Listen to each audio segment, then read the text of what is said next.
दोस्तों, इसराइल किस हद तक किलिंग्स के बारे में, फलस्तीनियों की जान लेने के बारे में किस हद तक जा सकता है, इसके बारे में आप तस्वर भी शायद नहीं कर सकते। यानी फिलिस्तीनी जो कैदी हैं उनको कैदी बनाए रखना और उनको जल्द से जल्द उनको अंजाम तक पहुंचा देना, यानी उनको उनकी जान चली जाए, कोई उनको मौका ना मिले आगे कि वो अपनी मतलब अदालती कार्रवाई के बाद अपनी जान छुड़ा सके। इसके लिए जो स्पेशल एक वहां पर लॉ बनाया गया है उसमें अब बहुत तेजी लाना चाहता है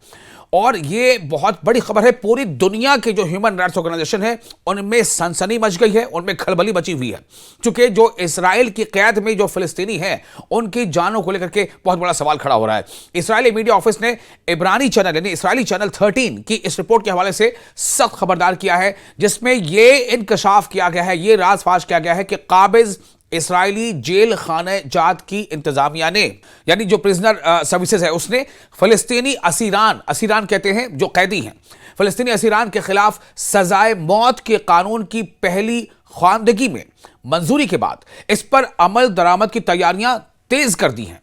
बहुत तेज कर दी हैं। मीडिया ऑफिस का कहना है कि यह कदम जेलों के अंदर असीरान को यानी कैदियों को निशाना बनाने के लिए एक ज्यादा खूनी और होलनाक मरहले की शुरुआत होने जा रही है।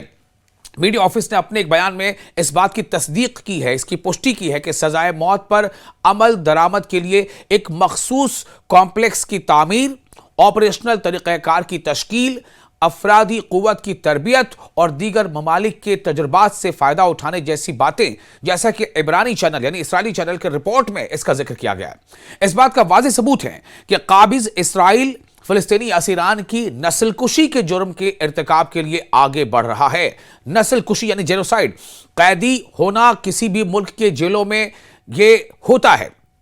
किसी तरह का आपके ऊपर इल्ज़ाम होता है, वो इल्ज़ाम सही है या गलत है, अदालती कार्रवाई से पता चलता है, बाद में वो बरी भी हो जाता है। कई बार अगर वो बरी नहीं होता है या उस पर इल्ज़ामात साबित होते हैं तो फिर वो सज़ा का हकदार होता है। लेकिन इसराइल की कोशिश क्या है कि फ़लस्तीन के ज़्यादातर कैदियों को जल्द से जल्द जो है उसे इस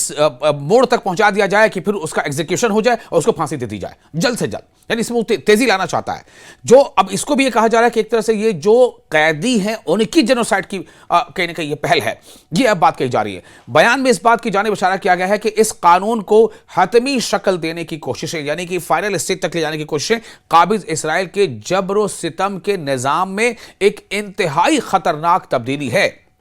जो इस इंतहा पसंदाना रुझान की अक्कासी करती है, जिसका मकसद जेलों के अंदर मुनज़्ज़म पॉलिसियों के तहत असीरान के कत्ल को कानूनी तहफ़्फ़ुज़ फराहम करना, यानी कि जेल में जो कैदी हैं उनको कत्ल कर देना है और इसको कानूनी एक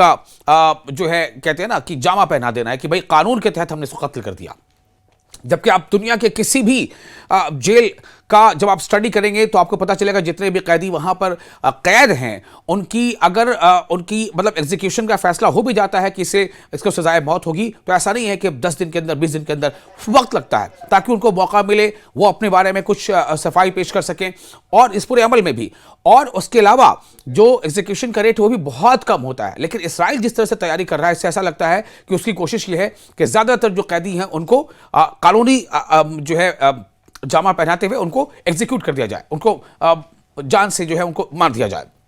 तो असीरान मीडिया ऑफिस ने इस अज़म का इरादा किया है कि जो प्रिजनर्स के जो सर्विसेज हैं, प्रिजनर सर्विस, वहां से जो जानकारी आई है उसके मुताबिक फ़लस्तीनी जो कैदी हैं उनके खिलाफ सजाए मौत के निफाज को कानूनी रंग देने के लिए काबिज दुश्मन की मुसलसल तैयारियां फ़लस्तीनी अवाम के बुलंद इरादों को पस्त नहीं कर सकती और न ही ये असीरान की हक पर मबनी जद्दोजहद की मशरूयत को छीनने या इनके सब्र इस्तकामत को तोड़ने में कामयाब होंगी। ये यानी कि जो फ़लस्तीनी अथॉरिटी है या फ़लस्तीनी जो मराकज़ है वहाँ से बात सामने आ रही है कि दुश्मन चाहे जिस हद तक हमें मारना चाहे लेकिन हमारे हौसलों को नहीं तोड़ सकता। मीडिया ऑफिस ने इस खतरनाक सूरत हाल के नताइज की तमाम तर जिम्मेदारी काबिज इसराइली हुकूमत पर आयद की है और इंसानी हुकूक के इदारों और बैनुल अक़वामी तंजीमों से मुतालबा किया है कि वो अपनी कानूनी और अखलाकी जिम्मेदारियाँ पूरी करें और इस खतरनाक रास्ते को रोकने के लिए फौरी तौर पर मुतहरिक हो जाएं, जो असीरान यानी कैदियों की जिंदगियों के लिए संगीन खतरा बन चुका है और इनके मुकदमे के हवाले से एक इंतहाई सफाकाना और खूनी बाब खोल रहा है, यानी चैप्टर खोल रहा है।